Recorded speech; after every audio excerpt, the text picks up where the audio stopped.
poppin', you damn dirty apes? It's me, MT, and welcome back to the Heavy Spoiler Show, y'all. With Kingdom of the Planet of the Apes coming out real soon, we over here at Heavy Spoilers thought now was the perfect time to revisit the recent Planet of the Apes trilogy, one of the greatest trilogies that has ever been made in recent memory, in my opinion. Like, this trilogy has no reason whatsoever being so damn good. Like, what the heck, man? So let's just go ahead and stop monkeying about with this intro and just jump into this thing, shall we? But before I do, I just want to remind you guys that for 99 cents a month, you guys can get access to our exclusive early members only content. Members legit get early access to all of our videos before everybody else. So if you guys want to do that, sign up to become a member today. Unless you're financially struggling, then, keep your money, please. We're honestly just glad that you're here. But anyways, this movie starts much like it ends, with a gang of chimpanzees running free in the forest where they belong. But unfortunately for these chimpanzees, much like the original Planet of the Apes did in its first act, Rise of the Planet of the Apes starts with a great hunt.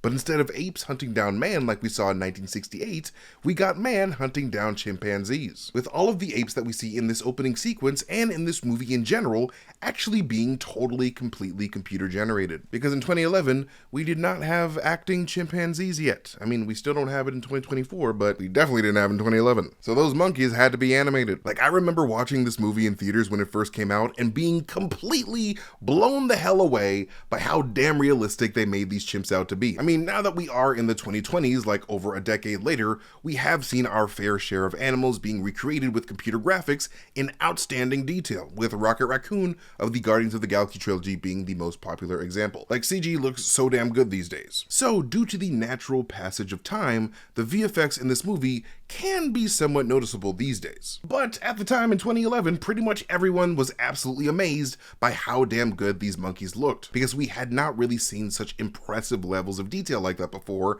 on cinematic CG models, and these VFX still hold up incredibly well today. But anyways, after we watch these asshole hunters chase down Caesar's pregnant mother and shove her into the back of their truck, the camera zooms into Caesar's mom's normal chimpanzee eye before immediately zooming out of that eye after Caesar's mother's blood was altered by the ALZ-112 medicine, giving Caesar's mom the bright eyes found within all of Gen Cis chemically altered apes. And I truly love how the story of this movie brilliantly incorporated the theme of bright eyes as a core foundation, because not only is it a reference to protagonist George Taylor being called Bright Eyes in the original 1968 Planet of the Apes film, but it also brilliantly captured the concept of evolved sentience. Having all the eyes of the apes affected by the ALZ gas turn brighter as a consequence symbolically shows the audience that the metaphorical light inside of these monkeys' brains has been turned on, allowing animals that humans thought to be dumb and unaware of the extent of their mistreatment to process the weight of their persecution and actively fight for their freedom. Like, truly brilliant screenwriting by writers Rick Jaffa and Amanda Silver. But anyways, after this time jump, we are of course introduced to James Franco's Will Rodman, the inventor of the experimental anti-Alzheimer's treatment ALZ-112, and the harbinger of humanity's destruction. Whoops! Will Rodman's last name is a reference to screenwriter Rodman Sterling, who co-wrote the original Planet of the Apes movie. And if you thought that little Easter egg was cool, the actual name of the ALZ-112 medication is a reference to the 1968 Planet of the Apes film as well. This serum was actually going to be called RT-112, with RT standing for runtime. And this would be a nod to how the 1968 Apes movie had a runtime of 112 minutes. However, to more closely align the experimental drug with Will's fight against Alzheimer's specifically, the prefix was changed to ALZ instead of RT instead. But anyways, after Will Rodman first notices amplified cognitive behavior from Caesar's mother Bright Eyes, he rushes to the office of his boss Stephen Jacobs and pretty much immediately insists that Gen Cis start human testing, which is some grossly irresponsible shit if you ask me, and very reminiscent of Willem Dafoe's Norman Osborn character from the Sam Raimi Spider-Man films, a mad scientist whose son was played by James Franco. And much like his fictional father did in Spider-Man 1, we see Franco trying to fast-track the development of a miracle drug meant to cause the human body to operate at peak performance, only for that same science to open up a Pandora's box of chaos instead by the end of the film. And hey, speaking of the Sam Raimi Spider-Man films, Tobey Maguire was actually heavily considered for the role role of Will Rodman in this movie. But unlike the time Franco lost the role of Peter Parker to Maguire, Franco of course came out on top this time around. But anyways, after Will is trying to make his case to the Genesis board of directors, we can see behind Will that he believes that ALZ-112 could be the cure to more than just Alzheimer's, but also afflictions like sleep apnea, fainting, inflammatory bowel disease, muscular dystrophy, autism, and hydrocephalus. But after this, we of course would see the very unfortunate escape of Bright Eyes, a scared sentient chimpanzee who, we would learn later, recently gave birth to a baby boy while in science prison. But you know, we would learn this after she was immediately harambeed by Genesis security when she crashed Will's presentation, quickly extinguishing the light in those bright eyes forever. But while we're on the subject of apes being harmed by humans,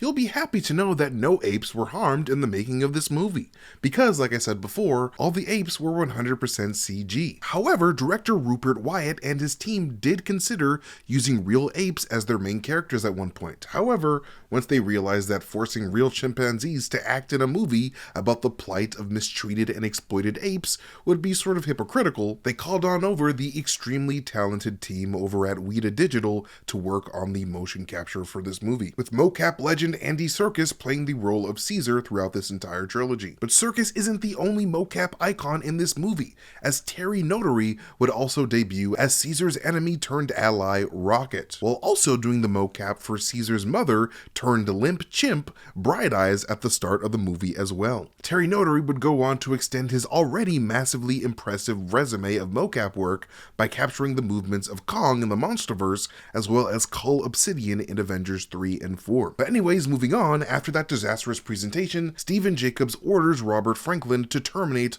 all of those contaminated apes, which Franklin reluctantly does. All of the apes except for little baby Caesar, who Will is forced to take home because of Franklin's refusal to kill a baby chimp. And fun fact, Robert Franklin's name is actually a nod to director Franklin Schaffner, the director of the 1968 Planet of the Apes movie. So having Franklin become patient zero for the society-crushing simian flu is quite fitting, as a Franklin would be instrumental in creating the future Planet of the Apes and this new universe as well. So we have two Franklins responsible for ape planets. But anyways, when Will arrives home with Caesar for the first time, we can hear his father Charles struggling to play Claire de Lune by Claude Debussy. And when Charles picks up the baby chimp for the first time, he quotes Act 3, Scene 2 from Shakespeare's tragedy of Antony and Cleopatra, when he says, "But as for Caesar, kneel down in wonder," while lifting Caesar up like Rafiki did Simba in The Lion King, clear foreshadowing to Caesar's leadership role among the apes by the end of the movie. But anyways, later on that night, when Caesar wakes up crying, Will consoles him in the bathroom while wearing a Berkeley College t-shirt, possibly implying that Will went to school there for his degree in genetics research. And the next day, both Rodman men are surprised to see a day-old Caesar holding his own milk bottle to feed himself, something that human babies aren't able to do until about 6 to 8 months. So pretty much right away, Will knew that he had himself a smart little Mojo Jojo baby on his hands, which led Will to immediately start running experiments on his new ape son, instead of, making the Powerpuff Girls like a normal human being would. After this, we get a look at a slightly grown-up Caesar as he travels to his bedroom attic space. His walls are covered in a pirate theme with pirate ships, treasure maps, and treasure chests all over the place. But the only treasure that Caesar is focused on in the following scene is the treasure of belonging to a real family, as he stares at his neighbor's family with envy every day through his circular window. But speaking of this window, I truly love the design of it because I find it to be a perfect piece of symbolism.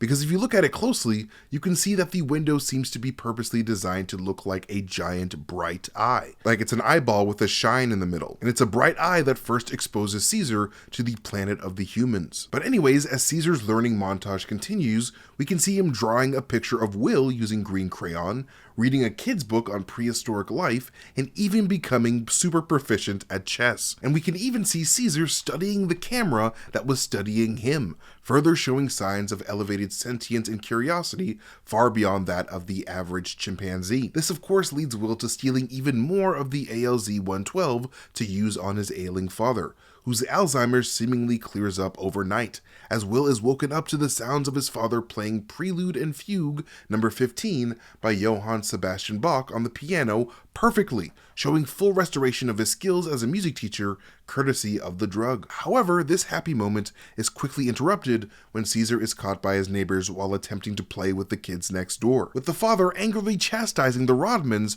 for putting his children in danger, which is quite ironic considering that it would be the father himself that would be the cause of his children's deaths, on top of countless other people, as this pilot father would be infected by patient zero by the end of the film. But anyways, after Caesar is hurt, Will brings Caesar to the San Francisco Zoo, with Caesar being wheeled past the same chimpanzees that he would soon free later on. But other than this chimpanzee exhibit, a nearby sign shows us that this zoo also holds kangaroos, Tasmanian devils, lorikeet lanes, koalas, crocodiles, wombats, and insanely hot veterinarians. And after Caesar sets his boy Will up on a date with one of these vets, the two soon become a couple and bring Caesar on his first trip to the redwoods of the Muir Woods National Monument. When they arrive in the middle of the forest, we see Caesar once again look for Will's permission before adventuring up the trees. A moment that we would of course see mirrored at the end of the film when he gives Caesar his blessing to leave with his ape family. As Caesar climbs through those trees, 5 years of time fly by, with a montage somewhat similar to that of Disney's animated Tarzan film. Specifically when we see a young Tarzan transition into adulthood as he surfs through the vines of the jungle. A little later after this, Caesar notices a dog on a leash, much like he is, which leads us to getting this really powerful moment of Caesar choosing to sit in the back seat after refusing to be towed in the trunk like some sort of pet, a decision that was apparently improvised by Andy Serkis himself. And I'm really glad that they kept that moment in the movie because you can truly see just how much Caesar wants to be treated as an equal person. And a little later after this, right before we can see Charles about to go on a joyride in his neighbor's car, we can see Caesar playing with a Statue of Liberty toy, which is of course a reference to the very end of the 1968 Planet of the Apes film, with the Statue of Liberty being what the protagonist Taylor sees to let him know that he was actually, in fact, back on his home planet. And as Douglas Hunziker is yelling at Charles for wrecking his car, you can actually hear him complaining about not being able to drive to the airport now, which is of course foreshadowing to the very end of the film, where it is revealed that he is actually a pilot for Global Airlines. The absolute worst job a person could have if they were accidentally carrying a humanity exterminating virus in their system, which unfortunately that asshole Douglas was, as we can see his body beginning to leak blood at the airport at the end of the film, much like Franklin did before he died, alone in his apartment, just like I will someday. But anyways, when Caesar is attacking Douglas, notice that he almost bites this dude's finger off. Director Rupert Wyatt and his team actually heavily considered having Caesar munch on some phalanges. However, considering that they were actually, trying to make Caesar to be a sympathetic chimpanzee of a main character, they opted to let this pilot keep his finger instead, because God knows he wasn't going to have it for long. But unfortunately, after this chimpanzee attack, Will had no choice but to bring Caesar to the San Bruno Primate Shelter, owned by John Landon and his psychopath son, Dodge Landon, aka American Draco Malfoy. But instead of Harry Potter, this boy hates Harry Plotters. Get it? Because Caesar's a Harry Plotter. He plotted his escape.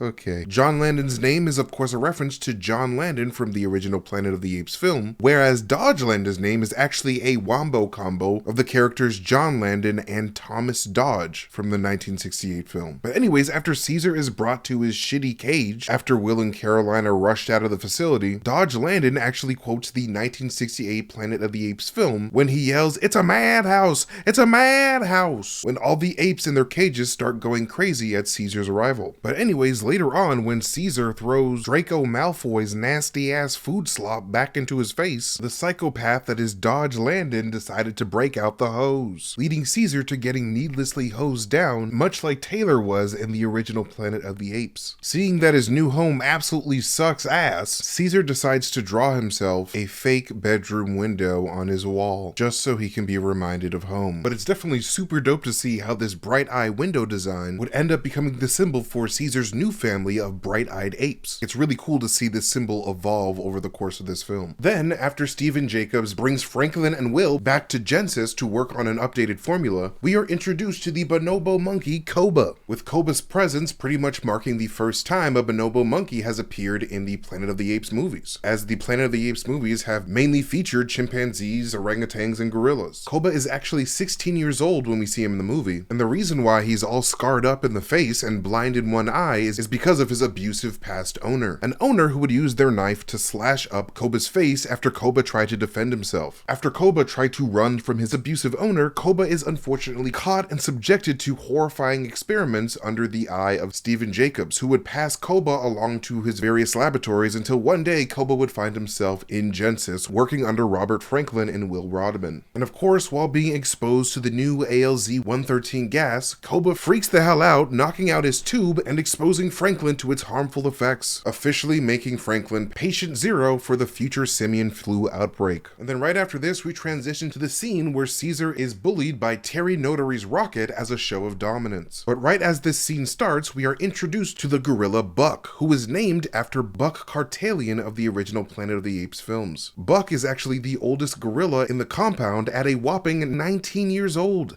That gorilla is old enough to join the military, but not old enough to drink, which is kind of weird. I don't know why we do that. Then in the following scene, Koba writes Jacob's name on a virtual chalkboard, which Jacobs assumes is just Koba's way of saying that he loves Jacobs and that Jacobs is just so cool and memorable, when Koba actually just has Jacob's name imprinted into his mind in hatred of Stephen Jacobs for being the source of his misery as a science experiment for years. And then later, when Dodge Landon is showing off the ape's horrible living quarters to some girls he's trying to impress, because this dude has no riz whatsoever, he introduces one of the girls to one of the female chimpanzees named Cornelia, a chimpanzee who would end up becoming Caesar's mate and the mother of Caesar's children Blue Eyes and Cornelius. While Cornelia and Cornelius are both obvious references to Dr. Cornelius of the original Planet of the Apes movies, the name Cornelia is also a reference to Julius Caesar's first wife, Cornelia Cinna. Then after this, Dodge introduces the girls to Maurice, an orangutan named after actor Maurice Evans, who played Dr. Zaius in the 1968 Planet of the Apes film and beyond. There's actually another ape in this enclosure called Heston after actor Charlton Heston, who of course played George Taylor in the original movie. We can actually see Charlton Heston on Rodney's TV screen later on in the movie, playing the movie The Agony and the Ecstasy from the year 1965, with Heston in the role of Michelangelo. Not the Ninja Turtle though, because 1965 was not ready for that turtle power. And because Caesar has the stickiest chimpanzee fingers that you'll ever see, Caesar is able to steal a knife from one of Landon's stupid-ass friends, allowing Caesar to befriend the gorilla Buck, who then forces the former Alpha Rocket to bow down to Caesar as their new leader. But anyways, after Will quits his job at Genesis after he finds out that they've continued experiments with the ALZ-113,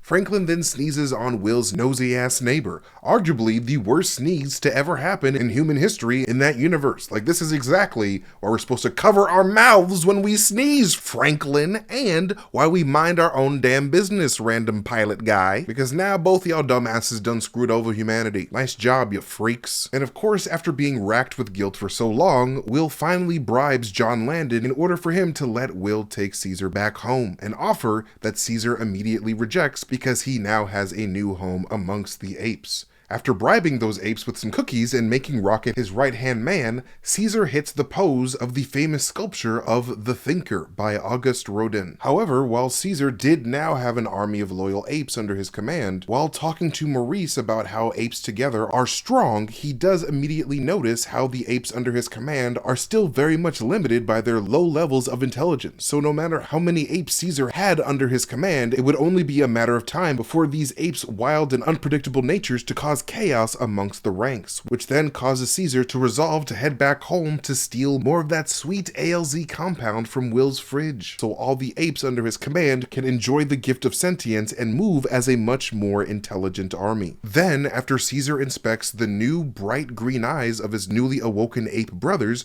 we get this newscast of the Icarus launching on its initial space mission to Mars, strongly implying that this is this universe's version of the Icarus ship that carried George Taylor and his crew across the stars in the 1968 Planet of the Apes film. Seeing that Kingdom of the Planet of the Apes is introducing a new Planet of the Apes trilogy set in a post-apocalyptic world with humans as the minority, I would not be surprised to see the return of the Icarus ship sometime over the course of these new movies. Later on in this movie, we do see a newspaper article that hints at the disappearance of this Icarus ship, implying that the ship has now entered its cosmic journey through time. But speaking of missions to Mars, the band Smashing Pumpkins actually had a Mission to Mars t-shirt that they used to sell at their concerts back in the day. And the album cover for their album Zeitgeist seems very inspired by the Planet of the Apes movies, as it features a nearly drowned Statue of Liberty in a post-apocalyptic New York. And why the hell am I talking about Smashing Pumpkins in the first place? Well, it's because there's actually a Smashing Pumpkins poster on the walls of Franklin's apartment when he's found dead by his landlord. So, given those factors, it kind of makes sense that they put this poster in the movie. But anyways, after this, Dodge Landon finds Caesar out of his cage and roaming around the vault free. And when Dodge tries to correct Caesar, Caesar grabs his arm, leading to Dodge quoting George Taylor from the 1968 Planet of the Apes film when he says, "Get your stinking paws off me, you damn dirty ape," to which Caesar politely says, "No, thank you, I would not like to do that. Now, if you excuse me, me and my ape brothers are off to a big day on the town. Ta-ta and toodaloo, Malfoy." But anyways, after Dodge Landon stupidly kills himself by trying to long-distance poke an ape with a hose with his electrical baton, Caesar notices that his beloved Cornelia